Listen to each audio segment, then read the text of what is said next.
मैं राजू दानचारण, उपनाम राजेश विद्रोही, राजस्थानी काव्यधारा में आपका हार्दिक स्वागत करता हूँ।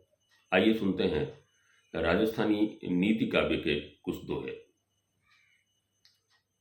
पातर प्रीत पतंग रंग, पातर प्रीत पतंग रंग, ताता मदरी तार। पातर प्रीत पतंग रंग, ताता मदरी तार। और पाछल पहर औत धन, जात न लागे बार। अर्थात वेश्या की प्रीत, पतंग का रंग। वेश्या की प्रीत तो जग जाहिर है। पतंग का रंग, पतंग आकाश में उड़ता है और वो धूप और हवा दोनों के संपर्क में रहता है और इन दोनों के ही संपर्क से उसका रंग जो है वो उड़ जाता है। तो पातर प्रीत पतंग रंग, ताता मदरी तार। शराब के बारे में ऐसा कहा जाता है कि जो लोग भट्टियों पर कच्ची शराब बनाते हैं, उनका अनुभव बताता है कि शराब अगर गर्म है, तुरंत की निकाली हुई है, तो उसमें वो नशा नहीं होता जो उसके ठंडे होने के बाद होता है। तो पातर प्रीत पतंग रंग और ताता मदरी तार, यानी गर्म शराब का नशा। और पाछल पहर, दिन का अंतिम प्रहर, पाछला पहर, दिन का अंतिम प्रहर। और औत धन, ऐसा धन जो अनायास आया है, बिना प्रयास के, बिना मेहनत के आया है। या कि कुछ ऐसे लोग होते हैं जिनके औलाद नहीं होती, वो किसी को गोद ले करके और अपना सारा धन उसको समर्पित कर देते हैं। तो ऐसे धन को भी हम औत धन कहते हैं। तो पाछल पहर औत धन, जात न लागे बार। इन चीज़ों को जाते देर नहीं लगती। फिर एक बार सुने। वेश्या की प्रीत, पतंग का रंग, गर्म शराब का नशा, पिछला पहर दिन का और औत धन, इनको जाते देर नहीं लगती।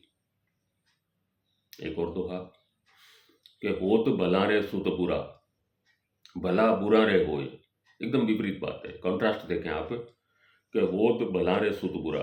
जो व्यक्ति भले होते हैं उनके बेटे जो है अक्सर ऊत होते हैं, बुरे होते हैं।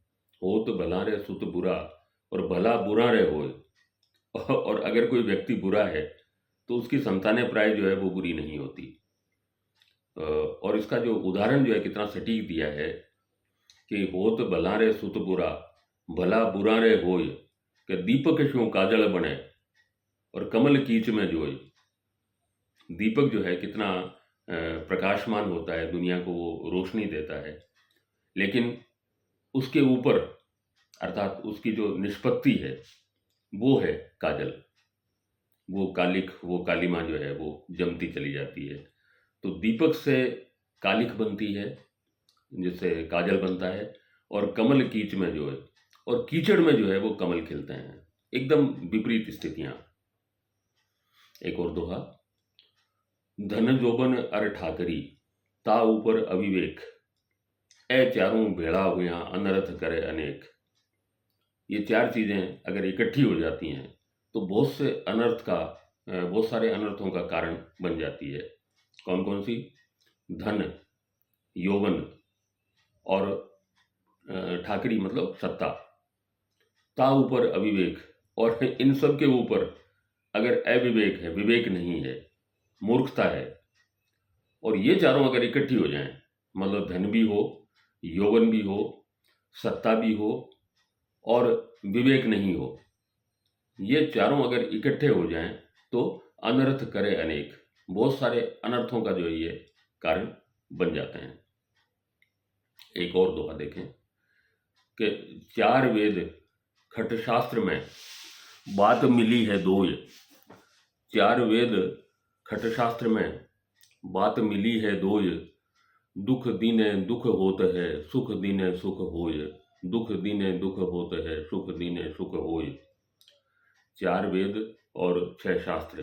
छह शास्त्र मतलब हमारे यहाँ षट दर्शन की मान्यता है। दर्शन जो है वो छह प्रकार के हैं, तो उनके लिए कहा गया है खट शास्त्र, षट दर्शन। तो चार वेद और षट दर्शन में जो है बात मिली है दो, केवल दो बातें मिली हैं। कि दुख दीने दुख होत है, सुख दीने सुख होए। अगर आप किसी को दुख दोगे तो दुख मिलेगा, और अगर आप किसी को सुख दोगे तो आपको सुख प्राप्त होगा। यही बात गोस्वामी तुलसीदास जी ने रामचरितमानस में भी कही है कि परहित सरिष धर्म नहीं भाई, पर पीड़ा सम नहीं अदमाई। संस्कृत साहित्य की भी एक सूक्ति है कि अष्टादश पुराणेषु व्यासस्य वचनद्वयम् परोपकाराय पुण्याय पापाय परपीडनम। अर्थात अष्टादश पुराणेषु, हमारे यहाँ 18 जो है पुराण हैं हिंदू धर्म दर्शन में, तो 18 पुराणों में और व्यास जी के वचनों में, व्यास जी क्योंकि उन पुराणों के रचयिता हैं, पुराणों के अलावा व्यास जी ने जो है वो महाभारत का भी सृजन किया है।